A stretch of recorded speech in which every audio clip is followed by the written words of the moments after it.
ગુજરાતનો આવાજ।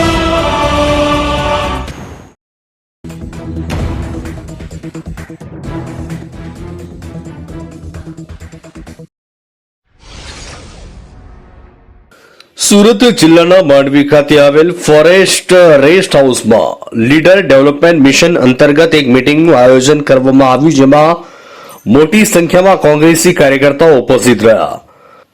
સુરત જિલ્લાના માંડવી ખાતે આવેલ ફોરેસ્ટ રેસ્ટ હાઉસ ખાતે કોંગ્રેસ દ્વારા લીડર ડેવલપમેન્ટ મિશન અંતર્ગત એસટી, એસસી, ઓબીસી અને માઇનોરિટી ડિપાર્ટમેન્ટ સાથે રહી આવનારા સમયમાં કેવી રીતે કામ કરવું તે માટે ચર્ચા વિચારણા કરવામાં આવી હતી। ઉપસ્થિત રહેલા મહેમાનોનું કોંગ્રેસ આગેવાન મહેન્દ્રભાઈ પટેલ દ્વારા શબ્દોથી સ્વાગત કરવામાં આવ્યું હતું। ત્યારબાદ તમામ મહાનુભાવોનું ફૂલહારથી સન્માનિત કરવામાં આવ્યા।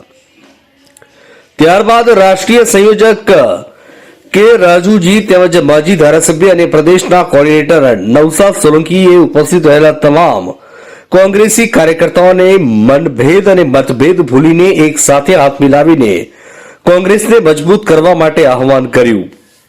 તદુપરાંત અન્ય મહાનુભાવોએ પણ પોતાનું સંબોધન કરી ઉપસ્થિત કોંગ્રેસી કાર્યકર્તાઓને મજબૂત બની, નીડર બની, હિંમતથી કામ લેવા માટે અપીલ કરવામાં આવી હતી।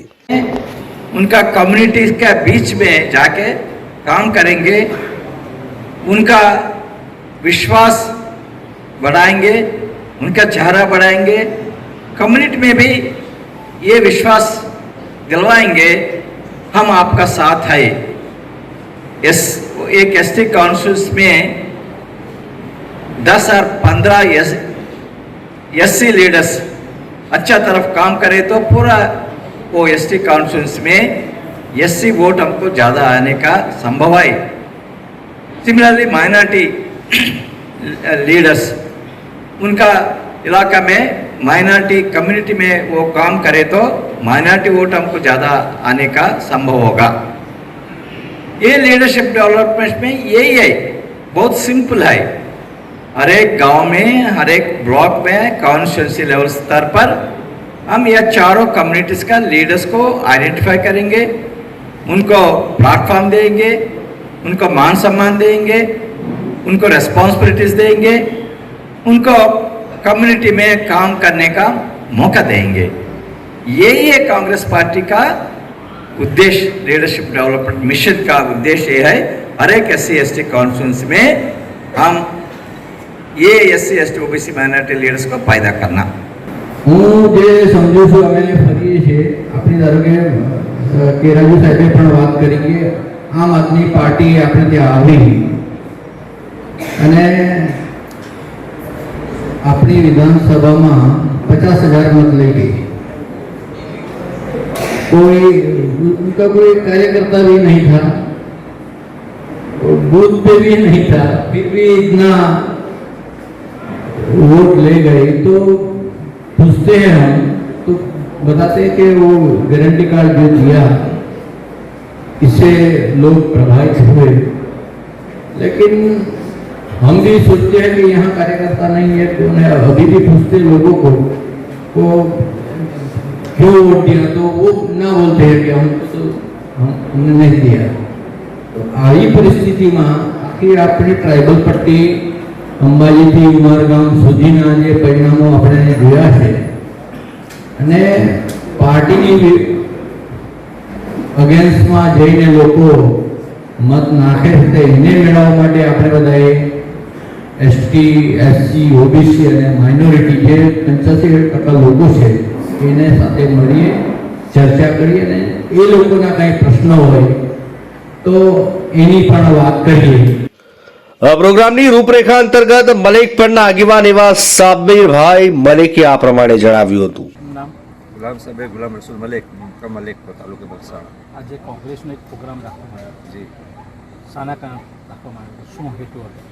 એ હેતુ તો એ છે કે લોકસભાનું ઇલેક્શન નજીક આવી રહ્યું છે અને કોંગ્રેસનું સંગઠન કઈ રીતે મજબૂત થાય, કેવી રીતે ગ્રામ્ય લેવલે, મોહલ્લા લેવલે લોકોના ઘરો સુધી કોંગ્રેસનો સાચો પ્રચાર, કોંગ્રેસે જે કરેલા કામો છે, કોંગ્રેસે જે આ દેશને આપ્યું છે, આ દેશના ગરીબો માટે, કિસાનો માટે કે ઉદ્યોગો માટે જે આજે પ્રગતિના પંથે જે આ દેશ છે એ દેશ કઈ રીતે પ્રગતિના પંથે પહોંચ્યું, કઈ કઈ યોજનાઓ આપી છે, કેવા કેવા બંધારણો આપ્યા છે અને કેવા કેવા કાયદાઓના કારણે આ દેશ આજે આટલી પ્રગતિ પર છે.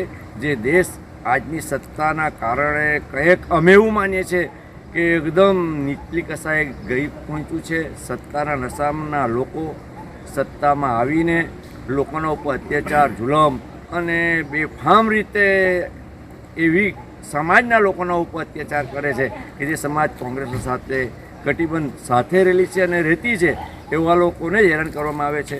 અને એના માટે કઈ રીતે કામગીરી થાય અને એના માટે બૂથ લેવલે કેવી રીતે સંગઠન થાય એના માટે અમારા દિલ્હીથી એમના કોર્ડિનેટર તે ઓબીસી પછી માઇનોરિટીના કેવી રીતે મતો મળે, કેવી રીતે એના અંદર કામગીરી થાય એ બાબતે આજે અમારી એક જિલ્લા લેવલે વલસાડ જિલ્લા અને સુરત જિલ્લાના તમામ હોદ્દેદારો, તમામ પ્રમુખોના સાથે વાતચીતો કરી આનું માર્ગદર્શન આપવામાં આવ્યું છે. અને અમે 100% એવું માનીએ છીએ કે આ માર્ગદર્શન હેઠળ જો કોંગ્રેસ કામ કરશે તો 100% કોંગ્રેસ આવનાર દિવસોમાં સત્તાના સ્થાને બેસશે. જ્યારે કે અનેક કાર્યકર્તાઓ દ્વારા ફરિયાદ કરવામાં આવી છે કે કેટલાક મહાનુભાવો હોદ્દા લઈ લે છે પરંતુ જમીન સ્તર પર કામગીરી કરવામાં કદી આગળ આવતા નથી. આવા લોકો પાસેથી હોદ્દાઓ લઈ લેવામાં આવે ને જે લોકો જમીન સ્તર પર સારી રીતે કામગીરી કરતા હોય તેવા હોદ્દેદારોને હોદ્દાઓ આપે એવો પણ આક્રોશ જોવા મળ્યો હતો. ત્યારબાદ તમામ ઉપસ્થિત રહેલાઓએ એક સાથે રાષ્ટ્રગીત શરૂ કરતા ખુશીનો માહોલ છવાઈ ગયો હતો. આ પ્રસંગે ઉપસ્થિત રહેલા કોંગ્રેસ રાષ્ટ્રીય સંયોજક કે રાજુજી, માજી ધારાસભ્ય અને પ્રદેશના કોર્ડિનેટર નવસાદ સોલંકી તેમજ કોંગ્રેસના આગેવાન કિશનભાઈ, માજી ધારાસભ્ય આનંદભાઈ ચૌધરી, માજી ધારાસભ્ય અનિલ પટેલ, તરુણભાઈ વાઘેલા, મનહરભાઈ પટેલ, શંકરભાઈ ચૌધરી, ગિરીશભાઈ ચૌધરી, સાબિરભાઈ મલેક, તદુપરાંત વલસાડ, નવસારી, તાપી, સુરત અને ઉમરપાડા વિસ્તારના મહાનુભાવો તેમજ તાપી જિલ્લાના પ્રમુખ ટીનુબેન, વલસાડના જયશ્રીબેન, માંડવી તાલુકા મહિલા પ્રમુખ કિંજલબેન ચૌધરી તથા માંડવી નગરના નીરુબેન જોગી તથા અન્ય કોંગ્રેસી કાર્યકર્તાઓ, મહિલાઓ ઉપસ્થિત રહ્યા હતા. માંડવીથી TV 92 ગુજરાતના ડાયરેક્ટર એન્ડ જર્નાલિસ્ટ દિવાન આકીબભાઈનો રિપોર્ટ.